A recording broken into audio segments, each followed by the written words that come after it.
पुरानी हवेली में रात के 12 बजे मेरी मरी हुई नानी की आवाज आई। लेकिन नानी 15 साल पहले गुजर चुकी थी। राहुल बेटा, आज अभी हो सकता है। मैं दिल्ली से नानी के अंतिम संस्कार के लिए गांव आया था। हवेली बहुत पुरानी थी। लोग कहते थे यहाँ कुछ भूतिया राज है। हाँ, अंदर घुसते ही ठंड सी लग गई, जैसे कोई मुझे देखे जा रहा हो। नानी का कमरा बिल्कुल वैसे ही था जैसे वो छोड़कर गई थी। मैंने सोचा सपना है, लेकिन फिर बेड के नीचे से खरखर की आवाज आई, जैसे कोई नेल से खींच रहा हो। मैंने बेड हटाया, वहां कुछ नहीं था, लेकिन मिरर में नानी खड़ी थी मुस्कुराते हुए।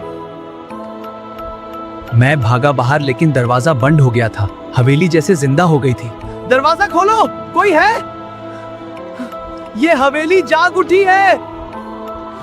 नानी, बेटा ये हवेली हमारी है, तू भी यहीं रह जा।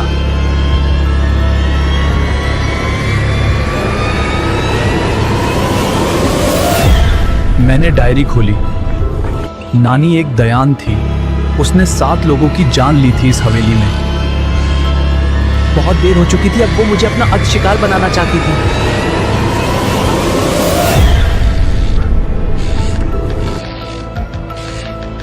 मैं अलमारी से बाहर निकला और भागा, लेकिन उसकी ठंडी सांस मेरे कान के बिल्कुल पास थी।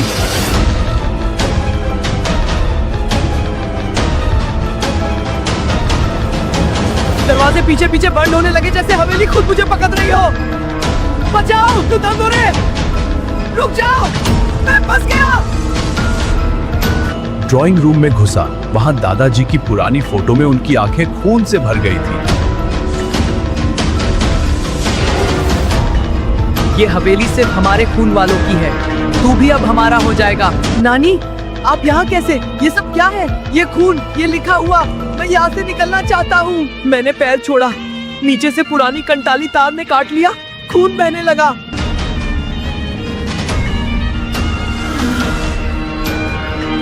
छात पे अंकल और चाची के साए, दोनों के गले पे निशान, जैसे किसी ने मार दिया हो। अंकल, चाची, बचाओ, ये क्या है? मैंने पीछे मुड़कर देखा, सारी फैमिली फोटोज अब जिंदा हो गई थी, मुझे घोर रही थी। ये हवेली सिर्फ हमारे खून वालों की है, बाकी सब यहीं मरते हैं। ये हवेली सिर्फ हमारे खून वालों की है, बाकी सब यहीं मरते हैं।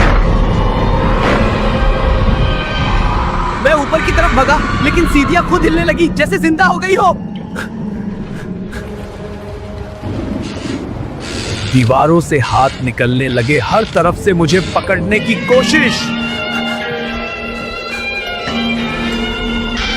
Shut up! लाइब्रेरी के अंदर पुराने बुक से नानी की डायरी खुद खुल गई, सब कुछ लिखा था।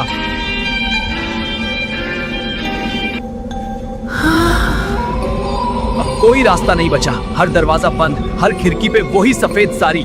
भागो, ये भूत, कोई रास्ता नहीं है। मैं फंस हो गया, नहीं जाएंगे।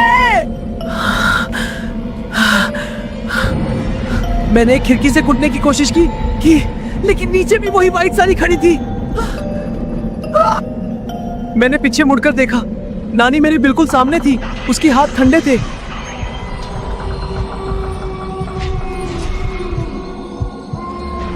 अब तू भी हवेली का हिस्सा बन जाएगा।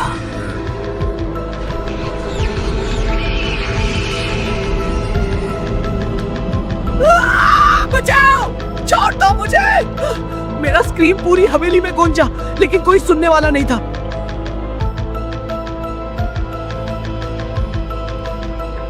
सुबह गांव वालों ने हवेली खोली, लेकिन राहुल गायब था।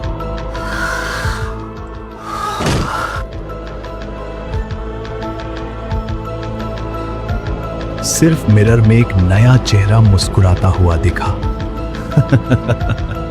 हवेली अब भी खड़ी है और अगला शिकार का इंतजार कर रही है। तुम जाओगे?